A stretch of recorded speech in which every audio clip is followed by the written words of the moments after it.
All right, Wilbon, what must the Yankees accomplish to make the Aaron Judge contract worth it? 7 World Series in a row. The decision was finally made. Aaron Judge is back officially in pinstripes. How did this deal get done? Now, if you haven't seen it, he turned down $213.5 million in the spring from the Yankees, bet on himself, and the final numbers, $360 million, which means that over the course of 6-7 months, the Yankees increased their offer by about 70%. And Aaron Judge goes back to New York, the team that drafted him, presumably moving forward to be a conversation about whether or not he'll be the next captain, the first Yankee captain since Derek Jeter. The Yankees had to keep Aaron Judge. Hal Steinbrenner makes him this huge offer, which keeps him away from the San Francisco Giants. Just like football coaches using other teams as leverage to get more money, that's exactly what Aaron Judge did with the San Francisco Giants. This is the question that should be asked. Is he worth it? And by the way, if you're thinking, why is he talking about this? Well, Rizzo Brian on Twitter asked me to, and frankly, I would love to do this more, so keep them coming. So Judge got a contract offer of 9 years, $360 million. It came 9 months after betting on himself and turning down $213 million. He hit 62 dingers in the process, posted an 11.4 wins above replacement, the best since Barry Bonds.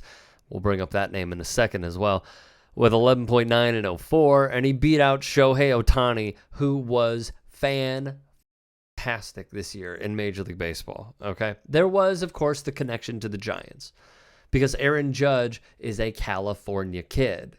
He grew up rooting for Barry Bonds, okay?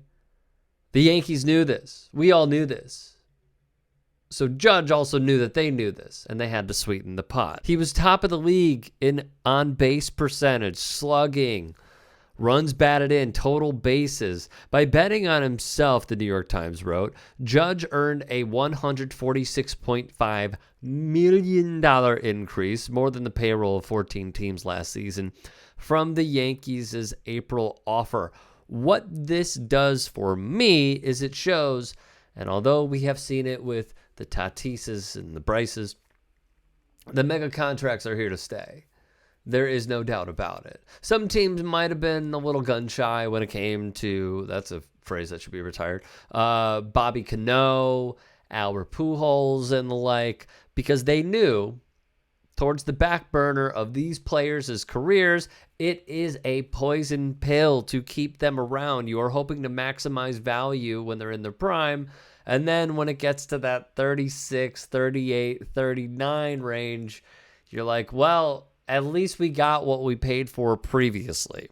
So far this winter, according to salary tracking website Cots Baseball Contracts, 40 free agent players have signed major league contracts this winter for a total of more than $2.46 billion over the course of their agreements.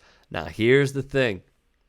In April, he is turning 31, which means he will have a full age 31 season with this contract. Usually when these are offered, one would think you would want to get the best out of these players when they're more spry, when they're in their 20s. The Yankees are like, nope, had to do it. Here we are. There are always exceptions, CBS Sports wrote, but by and large, players perform worse in their 30s than they did in their 20s. On top of that, Judge is a 6'7" behemoth, and there is very little history of players that size having success in their late 30s. That is incredibly important to note. Here is the all-time wins above replacement leaderboard after age 30 for hitters 6'6" and taller. Dave Winfield, I have a signed baseball by him. He's very cool. Frank Howard, Giancarlo, Dave Kingman, and Adam Wainwright, who absolutely torched my Chicago Cubs a million times over. Judge had the greatest contract year in baseball history and maybe even sports history. There's so very little chance Judge ever does that again. Sign him to a big contract this winter, and you're paying a premium for a season he's already had and is unlikely to repeat. The Orioles signed Crush Davis to a 7-year, $161 million contract coming off a 47-homer season and 126 homers in the previous 3, and regretted it before the ink dried. They paid him for what he'd done in the past, not what he'd do in the future. That is very true. He was also a strikeout machine. a bit of a stretch, but I get it. Also a lefty. CBS then shows his injury history, which of course, as always, GMs and team presidents weigh in to doling out heavy contracts. And just for fun, in terms of total dollars, Judge's deal will trail only those of Mike Trout, Mookie Betts. Both of those deals came via contract extensions, not free agency. So to put a nice little bow tie on this, do I think Judge is worth this contract? No, but essentially what the Yankees had to do was, to borrow a basketball term, box out the competition, not let him go to another team, and basically show loyalty. They have to say, we're not going to let an MVP walk after posting numbers like that. For Judge, he bet on himself and won. He should be commended for it. Do I think he's worth it? Honestly, man, with the way that we view these contracts, you would think that this guy has to hit 400 home runs and drive in 1,000. I don't think anybody is going to believe that someone is worth this kind of money. Is one guy as the face of an entire company worth that?